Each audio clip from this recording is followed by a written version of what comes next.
नाज़रीन हम ये एक गांव में जा रहे हैं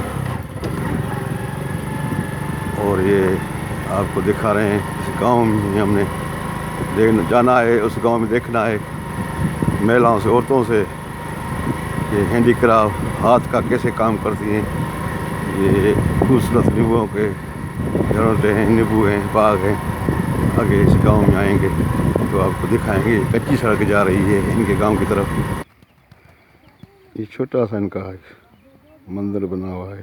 ये यहाँ पे इसमें जानवर इन्होंने पाले हुए हैं, चौपाई वाले जानवर। ये आपको दिखा रहे हैं। ये इनका झोपड़ियों का घर, छोटा मुर्गियाँ पाली हुई हैं घर में। ये आपको दिखा रहे हैं।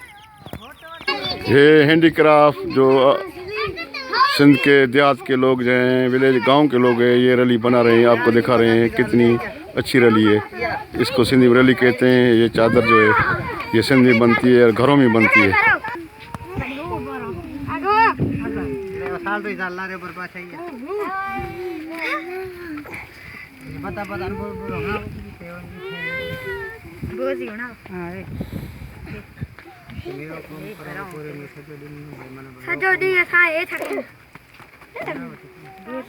सॼो ॾींहुं असां इहो पोरियो कयूं था विहाण नारो छा कयूं, मरी विया आहियूं पोरिया करे करे। टे टे महीना ॾिस विहाणो हले तो टे टे महीना भरायूं था त बि पूरी नथी पए, बुख मरियूं था। सॼ ठाहियूं था, सभु कुझु पोरिया कयूं था, पण छॾे ठाहियूं।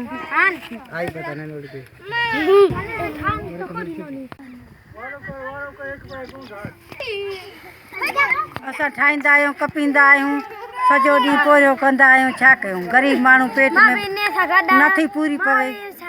न हिक रली जो तव्हांखे जेको ॾींदा हो, टोपो ॾींदा हो, इन घणा पैसा वठंदा हो? असां वठंदा आहियूं 1000 रुपया। 1000 रुपये में घणा ॾींहं हिकु रली जेको ठाहिण लॻी वेंदा आहिनि? हा, असांखे 8 ॾींहं।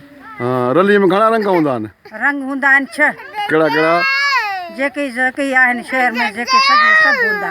हा, हिकु कपिड़ो जेको आणींदा हो रली, उहो किथां आणींदा हो? 8 मीटर लाखा रोड। लाखा रोड में 8 मीटर कपिड़ो खाई वेंदी रली। हा, सही है। ही सिंधी रली आहे जेकी घरनि में ठहे थी। ये तव्हांखे असां ॾेखारे रहिया आहियूं सिंधी रली, ये घर में ठाही थी वञे। तव्हांखे केतिरा पैसा ॾींदा आहिनि माण्हू? 1000 ॾींदा आहिनि, कोई 800, कोई थोरा पैसा मिलनि था। और पूरो नथो थिए। 8 ॾींहं लॻी वञनि था, किथे जोड़ हुजे या मींहुं हुजे 15 ॾींहं लॻी वञनि था। हा, विहाणा भरूं था भरत। तव्हांखे ॿार घणा आहिनि? ॿार 6 ॿार आहिनि। न्याणियूं घणियूं आहिनि, पुट घणा आहिनि? 2 न्याणियूं 4 पुट। तुंहिंजो मुड़ुसु छा कंदो आहे? मुड़ुसु छज बज ठाहींदो आहे। कोई मज़ूरी जेकी लभे, कोई नौकिरी में कोन्हे। हा, की जहिड़ी मज़ूरी लभे कंदो आहे, पण पूरी नथी पवे। तव्हां हिंदू, तव्हां मुस्लमान वर्ता कीअं? मुस्लमान तव्हां कीअं था हिते हलनि? मुस्लमान तव्हां कीअं सलूक कीअं तव्हांजो पाड़े वारनि जो? सही आहे। हा, सही आहे असांजो। पाड़े वारा तव्हां सही आहिनि? तव्हां सभु? हा, तव्हांखे का बि तकलीफ़ कान्हे? न का बि तकलीफ़